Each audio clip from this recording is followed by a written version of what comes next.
Welcome back to Hutch and Huber. This is Season 2, Episode 4 of our podcast. This is the fourth week in a row we've posted on a Tuesday. Staying consistent. Last week we had Natalie Bozing on, one of the greatest multi-sport athletes in Providence girls history. And here today we have her former coach, Brad Burden, on the podcast to talk some college hoops. College basketball historian, at least in his own mind and in the minds of me and Stir. So it should be a good episode today. We're going to run down the top 10 greatest college basketball programs of all time. You excited, Coach? Boys, I tell you what, I couldn't be more excited. I've been literally counting down the hours and the minutes all day long today, getting ready for this. And I tell you what, I mean, the other night I was at a graduation party for Kaylee Kaiser, and I got to see you too, and we were kind of sitting around eating and kind of talking about this, and it reminded me of cafeteria duty, getting to walk around and talk some sports with you. And ever since I walked off you two in a game of six-space kickball when you were in seventh grade, you have been two of my favorite human beings, and I'm glad we get to do this one more time because I'm going to miss getting to talk sports with you in the cafeteria.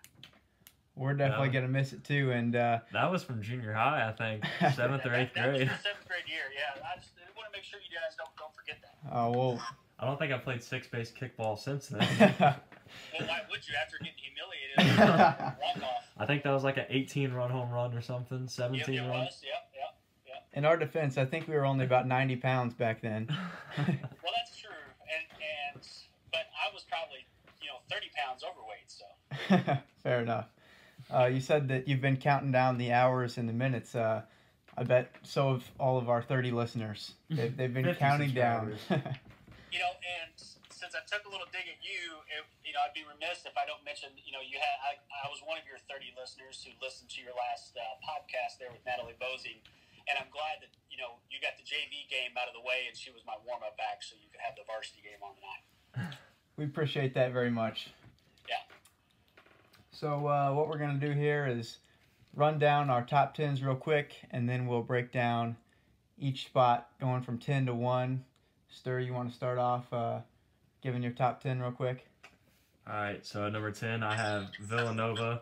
Number 9, Louisville. Number 8, UConn. 7, Michigan State. Hey, don't make fun of me yet. 6, Kansas. 5, Indiana. 4, Duke. 3, North Carolina. 2, Kentucky. And 1, UCLA. Bogus. Sterling, I lost you at 5 to 1. Go do your 5 to 1 again. It just gets worse. 5, Indiana. 4, Duke. 3, North Carolina. 2, Kentucky. 1, UCLA.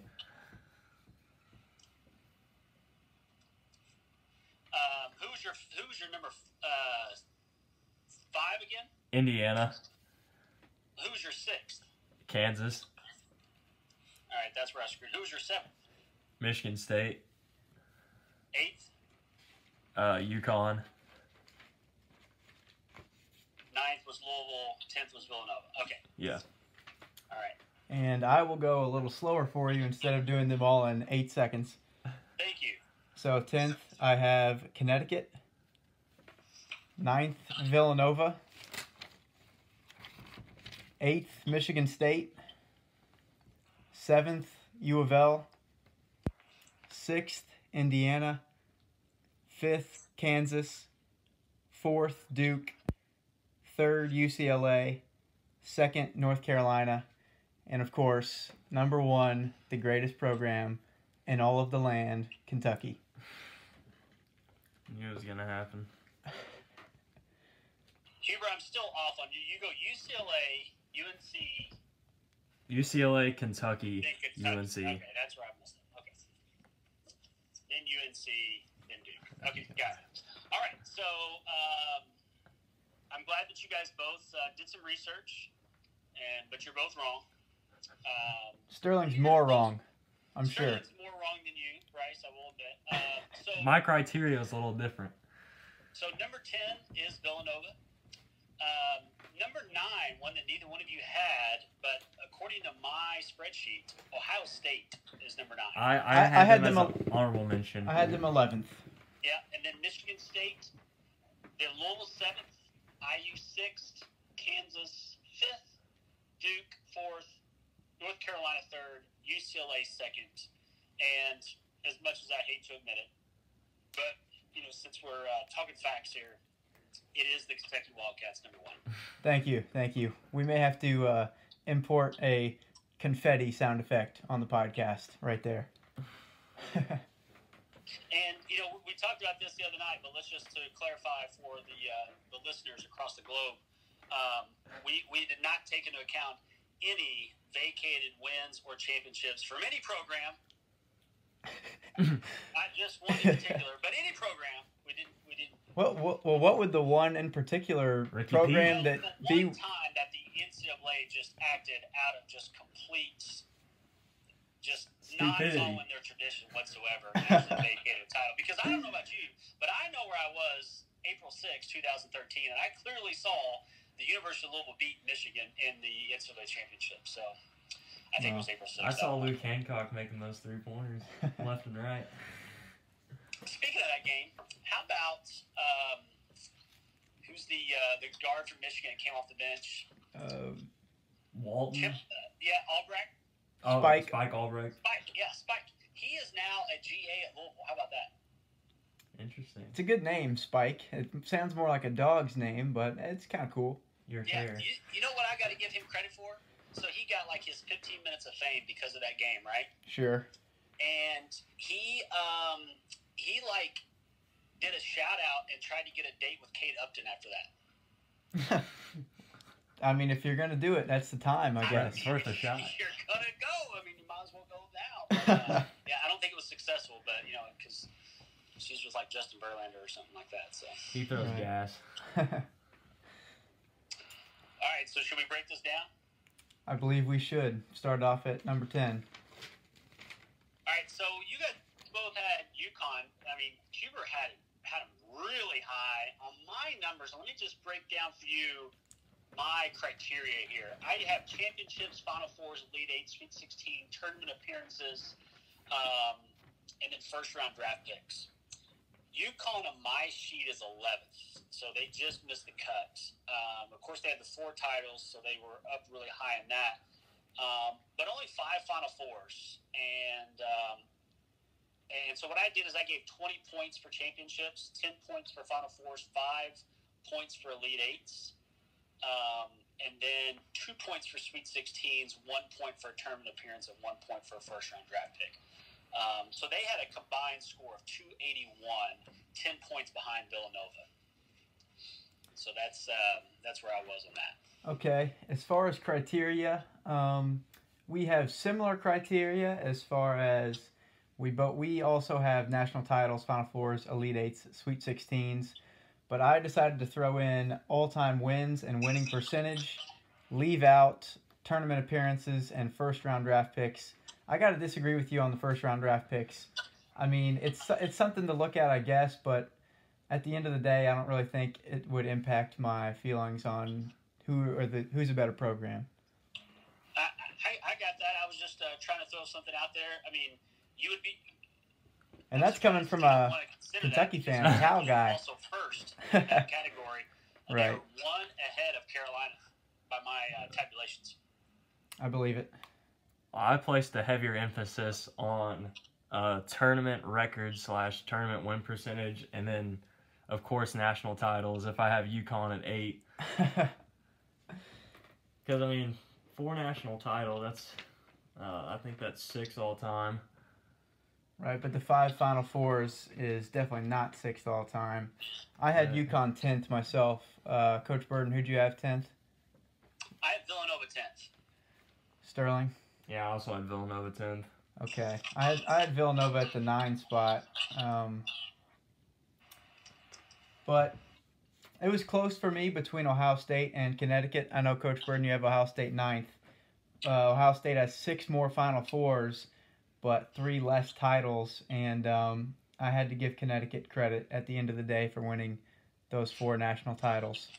Now, I went ahead and did a top 20. And what I've done is I've broken them down by tiers.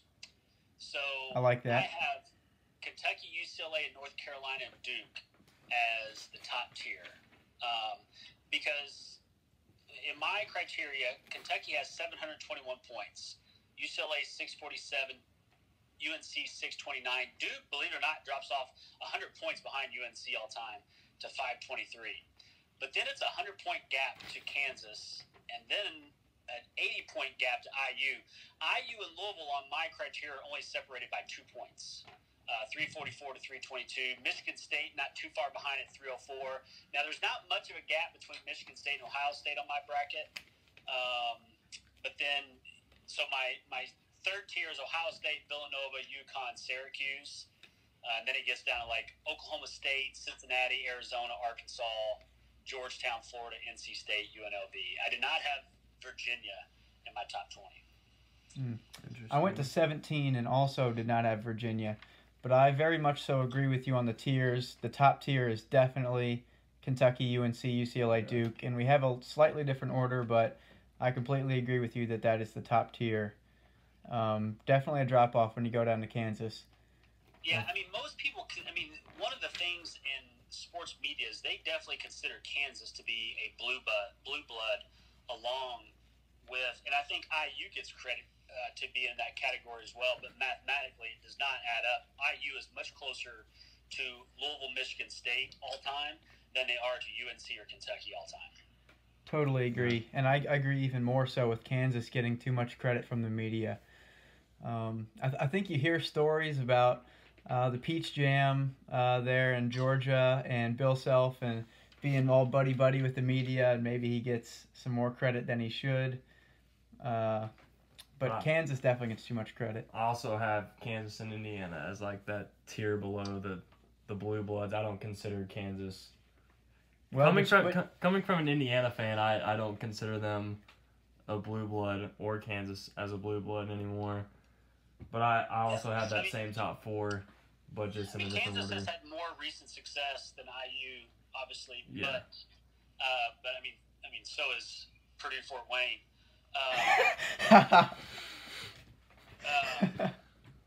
But I think Kansas gets a lot of credit for their historical significance of the program, being that James Naismith was their first coach, Fog Allen coached there, Dean Smith played there, Adolph Rupp played there. So it was definitely one of the birthplaces of the game. So I think they get a lot of credit, deservedly so, for that. Yeah, I agree with that. So staying up there around the 8, 9, 10 spot, I have Villanova 9th, a little bit higher than Coach Burden and a little bit higher than Stir. Who do you all have in the 9th spot? I had Louisville at 9. And that's just asinine. It's low, and that's coming from someone who hates Louisville more than any other program, even Duke. Yeah, I mean, I hate Kentucky more than any other program. Like, it's not even close. Like, when I was a kid, Bryce, we're since the last, politics have changed a little bit, and Russia's more of a, they're kind of an enigma now. But growing up as a kid in the 80s, in the Cold War, like, you were, like you hated the Soviet Union, and the Soviet national team and then the Russian national team, they would come across the pond of the Atlantic Ocean, and they would scrimmage different college teams, and we would cheer for their Soviets when they would play the Kentucky Wildcats. That's how much I hate Kentucky. But I mean, you've got to look truth in the eye and realize that Kentucky's the #1 program all time. But yeah, so I'm with you. Like there's 2 teams I like: Louisville and whoever's playing Kentucky. Very fair.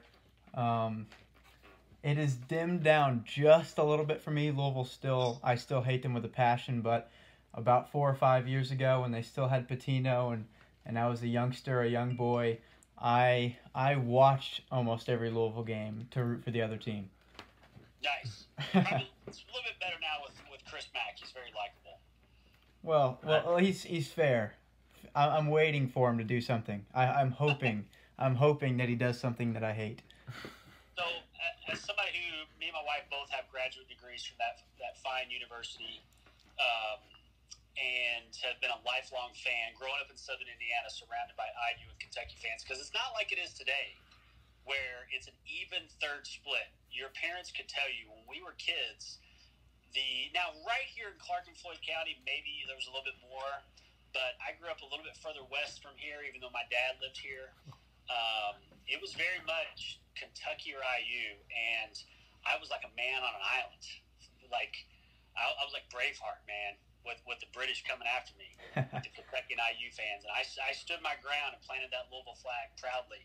And, there was a 10-year span there with football and basketball and women's basketball that you could argue Louisville had the best run of any university during that time. So that's fair if you throw in women's basketball. Yeah. They have an elite women's They have an basketball elite program. For a 10 while there, years. though, they were very much so better than Kentucky, but somehow still lost to Kentucky almost every year. Almost every year. Yeah, like 4 years in a row. They were far superior. Couldn't beat them. Yeah.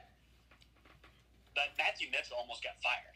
He did. That was bad for a while. Somehow or another, he staged his job and has managed to stay as a top 25 program. Yes.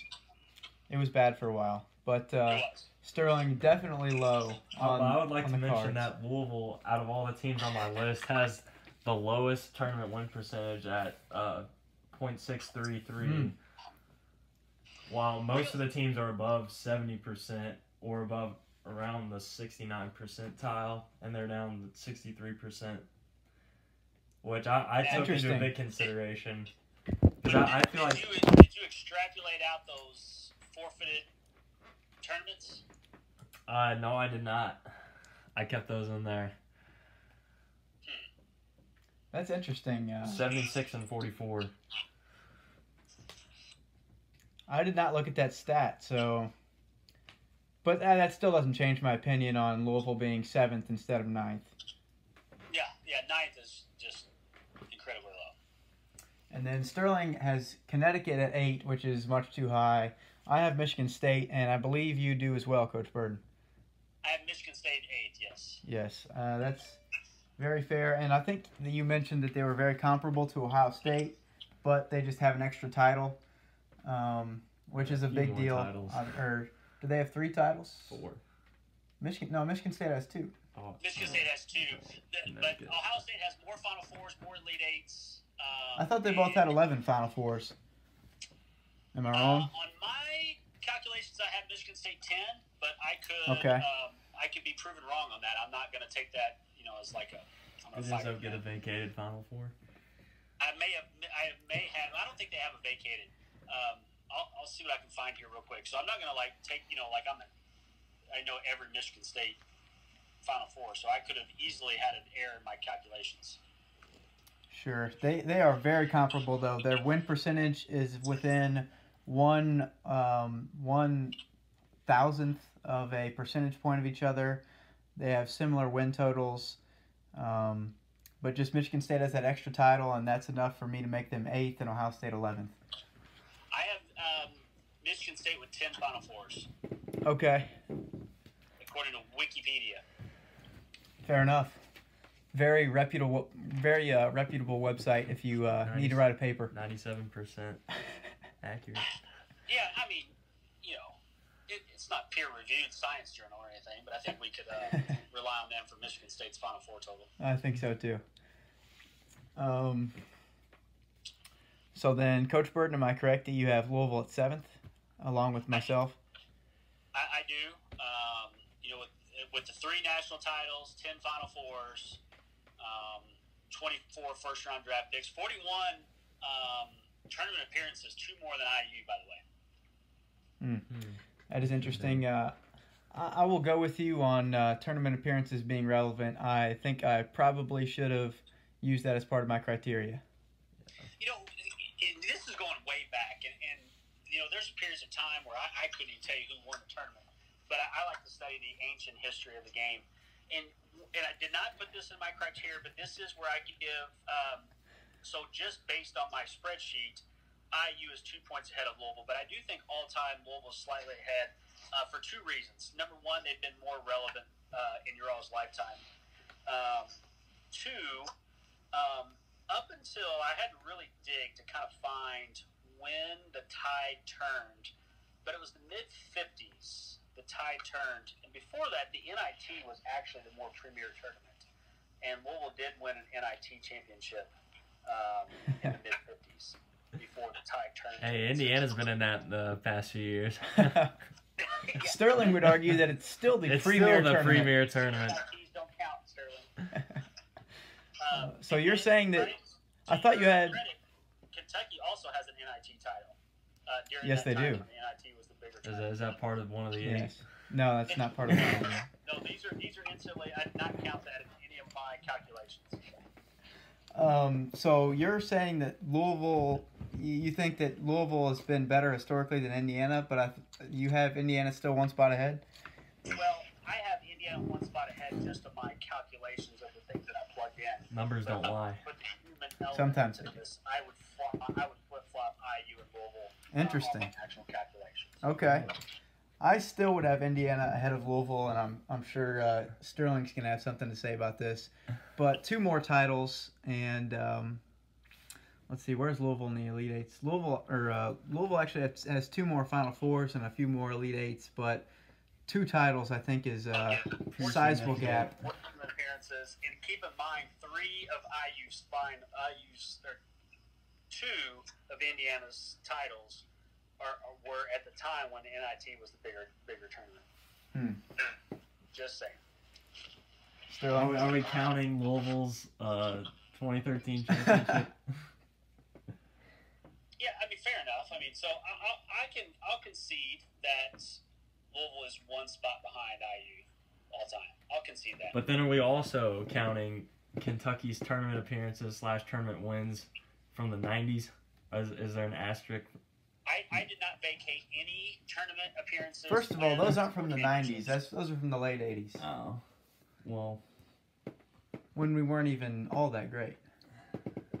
And here's another thing about the history with the NCAA tournament, and this is where UCLA success really should be taken in historical context. Back in the 50s and 60s, and really until the mid-70s, only 16 teams got into the tournament. And your regionals were truly regionals. So UCLA would play USC, Cal, and Arizona. Kentucky would play Kentucky, Cincinnati, Louisville. A lot of times Louisville went to the NIT, and that's not like going to the NIT today. And they chose to go to the NIT. And there's actually some, in today's time, there's some racial significance to that too. Louisville was one of the first schools in the South to break the color barrier. And because the NIT was played in New York, it was a lot more racially integrated than the NCAA was at the time. Louisville chose to go to the NIT more so than they chose to go to the NCAA tournament at the time in the 50s and 60s when, racial tensions are high today, but, nothing like they were during segregation, obviously. Right, and I think all that is fair and relevant. I would also like to add with UCLA and all their titles, I think that there are just more college basketball programs truly invested in college basketball nowadays, and it makes it harder to win. Yeah. And So- everyone's good now, not when they're just a smaller sample size. Which is why you're an idiot for having the Bruins first. Well, my criteria is different.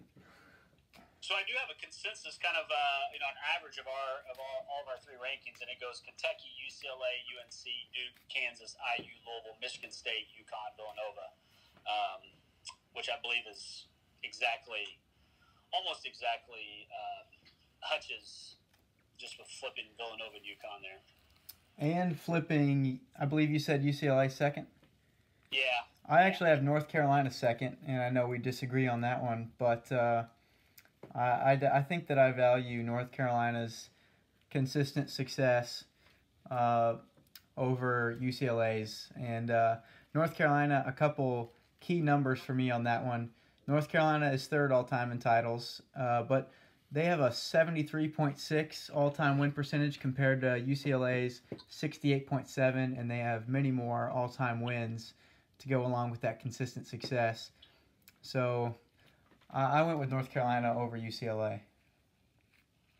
North Carolina also has the most Final Fours of all time at 20. Yes. Yep. So And the greatest. just the a greatest. minor quarrel. I think that's changed in the last couple years with UNC's recent success, because before that, I mean, they would go to a lot of Final Fours, but did not have nowhere near as many. I mean, they've won 2 in recent history, so that's really helped them out significantly. Yes. Way more than Kentucky has in recent history. Well, I wouldn't say way more. I'd say one singular one more. Well, you could look at it as one more, or you could look at it as 100% more. However you look at it. You could, yes. I still think that this is a different. Twice as much, Bryce. This is a different conversation, but I would take Kentucky as the best program over the last 10 years, even though some would say Duke and Carolina and Villanova have both won 2, and so has Connecticut. Coach, if we were to do a top 10 most overrated college basketball teams in the last decade, not of all time, would Kentucky be up there for the last decade? Certainly not. No. I got to be fair. Any college basketball program, the only ones that could even come close to swapping places with Kentucky, I think the top 5 of the last decade. I think you could mix up this order. I had to look at it closer, but Duke, certainly North Carolina, Villanova, Kentucky. I think you would have to put Louisville and Michigan State as 5 and 6 in the last decade. That seems fair to me. I saw a stat on the old Twitter machine yesterday.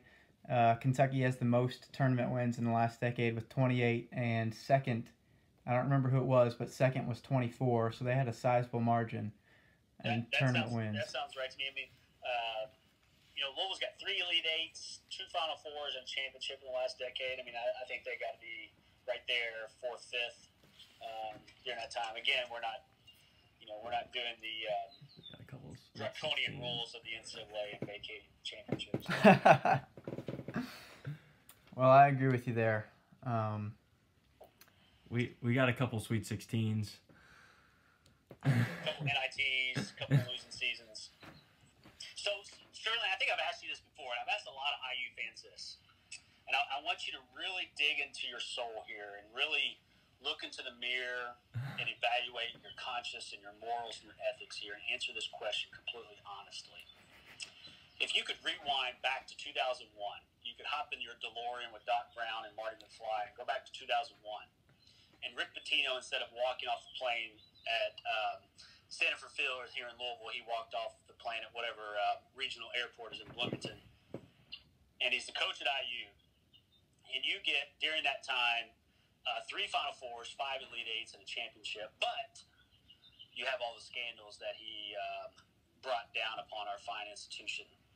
Or you could have what IU's had, which is just complete mediocrity during that time. Would you make that trade? So basically, you're saying would I take what Louisville has had in the last 20 years, or what we have had? You got to dumb it down for them. I'm trying. We've got a lot of listeners here. They want to be entertained. They don't want to just, have like, hey, would you take what Louisville had? See, you got to elaborate. I got to educate you guys. Well, considering we've had Mike Davis, Dan Dockich, who's Dan Dockich, not even fit to. Kelvin Sampson, who destroyed our program. And Tom Crean, who did a good job of rebuilding, but think about this. You've had more coaches since you all have been alive than Louisville has since World War II. Yeah. That's crazy. But, honestly, from being an IU fan from what I remember, the last 10, 12 years. Well, honestly, when I started really getting to IU basketball, when I was 7 or 8, was probably, I probably remember one good year with Eric Gordon, or say decent year with him and DJ White. Yep. And then after that with the Kelvin Sampson scandal. Early IU memories are not great. Like losing to like Lipscomb and teams like that. But honestly, I would take that because I would take what Louisville's success has been in the last 20 years. Even with the asterisk next to the championship, we all know that it happened, and I count it myself in my books. But the complete mediocrity, the definition of mediocrity of IU basketball, I honestly, it's tough to handle. So you would make the trade? I would make the trade. I've never thought about that before. Honest IU fan I've ever met. What? You're only the second honest IU fan I've ever met. You're the second person ever that has ever offered to take that bet. Everybody was like, no, I wouldn't want my university to go through that. I'm like, everybody cheats. No one cares. I disagree. I would rather have Indiana's.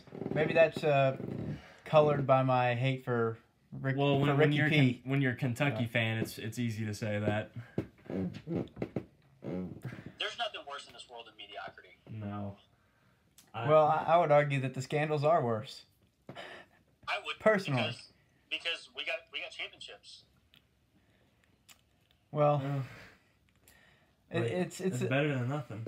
It's a difference of opinion, but I mean, I could say I don't know. In my lifetime as an IU basketball fan, my greatest memory is the watch shot, and that's kind of sad. That honestly. is extremely sad. The amount that Indiana. I want to be clear because I'm sure we have young children listening to our show.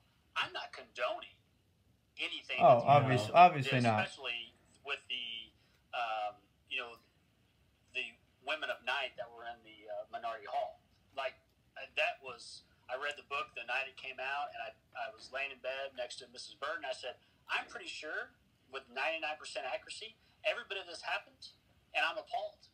And I want no part of it. But so saying that I would want my university to do that to win, absolutely not.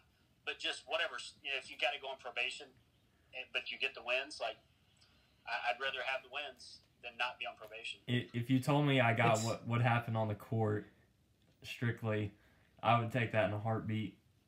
Well, obviously. It's a great question, though. I love that topic. Because, I think Kentucky went through, they didn't have the moral failings of this, but they went through a similar thing in the late 80s. Yes. Right. And,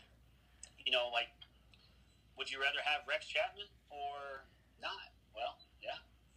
Now, you didn't get championships with Rex Chapman, but... Right.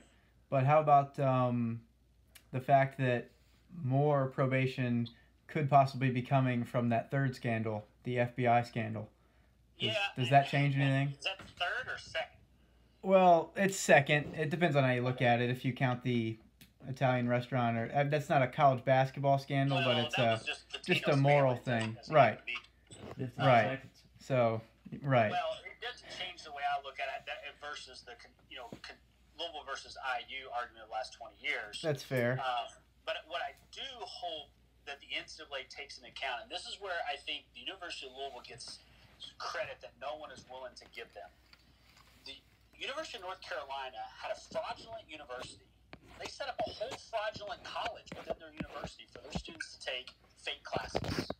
Yes. Kansas had freaking Snoop Dogg, who I like his music, but at least what Louisville did was behind closed doors. Kansas, after Midnight Madness, just had the strippers out and open. I totally forgot about that. And stuff that goes on all the time. Arizona's like, and Kansas is doing this. LSU did this. They just screw you, NCAA. We're going to do what we want. And at least, Louisville fired the number one athletic director in the entire country. And no one can dispute that. They fired a top 5, top 3 or 4 best college basketball coach in the country. No one can dispute that. They fired them both. Now, their president was completely, inept, and it was just completely corrupt, and they fired him. What other university, when they have scandals, fires the 3 biggest employees at their university and cleans house? The other ones didn't. Louisville did. Well, a minor quarrel with that. You're totally right, by the way. And maybe they do deserve. I think they do deserve some credit for that, but I think more than them deserving credit, I think it's more that the other schools don't get condemned enough for them not making those firings of Will Wade, especially at LSU, and where it's so clear that they should be fired, but they're just kind of middle fingers up to the NCAA. University of Louisville, who was hiring strippers, or the University of Louisville, who was paying players to come, filter through Adidas. That wasn't the University of Louisville who was doing that. That was Andre McGee and Rick Pitino who did that. And then that was Kenny Johnson and Rick Pitino who did that. They were employees of, but that wasn't the university. And those people are no longer employees of. Right. That's Now, I'm not saying definitely that the true. university shouldn't, like, you can't just, like, well, we fired them, nothing. But I really think that should be taken into account, especially like what you said, Bryce, that the other universities, I mean, they're just giving the finger to the NCAA. Right. And I think one last thing on this topic, Louisville is kind of getting screwed with all this in the sense that with that first scandal, they cooperated with the NCAA, and basically they didn't get any credit for that. And then North Carolina, with their fraudulent classes, did not cooperate and didn't get the punishment that I think most of us think they deserved. And then now, with these FBI scandals, the NCAA is saying, if you cooperate with us, it'll help you out a lot. And Louisville didn't get any credit for cooperating a few years ago. I mean, that team that they vacated, I mean, I'm not saying they would have won a title, but that team could have made a run to a Sweet 16 Elite 8. I mean, they had, a couple guys. I mean, Damian Lee still plays in the league. I mean, I think he carries Steph Curry's gym bag because he's married to or dating his sister. But that's actually true. But that team was pretty good that Louisville vacated the tournament with. And that was 2016? Sure. The Euless Murray year for Kentucky and Yogi Ferrell senior year for IU, I think. I believe that's right. When Indiana beat Kentucky in the round of 32, was that 2016? Yeah, that was 2016. Last time we played Kentucky. Well, it's been about 37 minutes here. It was, I think, a good productive podcast. Just three dudes talking college basketball. I hope that you continue to do this. You guys are both very knowledgeable young men, and look forward to hearing more of you and seeing all the success that you have in college and thereafter. Feel free to include me on any other podcast you want to. Hey, I think we should do a top 10. Since I already got my list pretty much made, we could do a top 10 of most overrated college basketball programs, either in the last decade or of all time, whichever you want. But so we should reward you for being a bad communicator and preparing for the wrong podcast. I asked Bryce if he had Indiana and Louisville on his list, assuming that he had them on his overrated list, and he said, of course. But I didn't. I wasn't thinking he'd put him in his top 10 of all time. And I gotta go back to something you said earlier, and we may not have been on the air yet. You said all-time winning percentage. I just plugged up Louisville's Wikipedia page. You said Louisville's all-time winning. No, I said their tournament win percentage. Okay, it didn't have it listed. Well. All right, boys. Well, I enjoyed it. So did we, and we appreciate the kind words, and we look forward to the years of success and the Providence girls basketball program, hopefully to come soon as well. Well, I appreciate that, and hopefully we'll see you at a graduation party here soon. Sounds fantastic. There's plenty of them still to go. That's right. All right. See you guys. See you, Coach. And that was Coach Brad Burden on the podcast with Hutch and Huber for episode 4. We know it was a little bit of a longer podcast, but we hope you enjoyed Hutch and Huber getting back to their roots of college basketball, sir.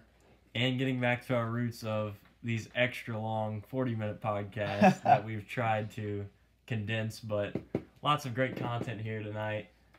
Fantastic. And stay tuned for next week's edition, 2010's All-Decade Indiana and Kentucky basketball teams. And look for some future possible guest appearances. Possibly in the works. We got some deals. We can't say any names because liability reasons. Right. But you will like it if it does come to fruition. A throwback for some of you old-timers of Providence High School. We'll see you next week.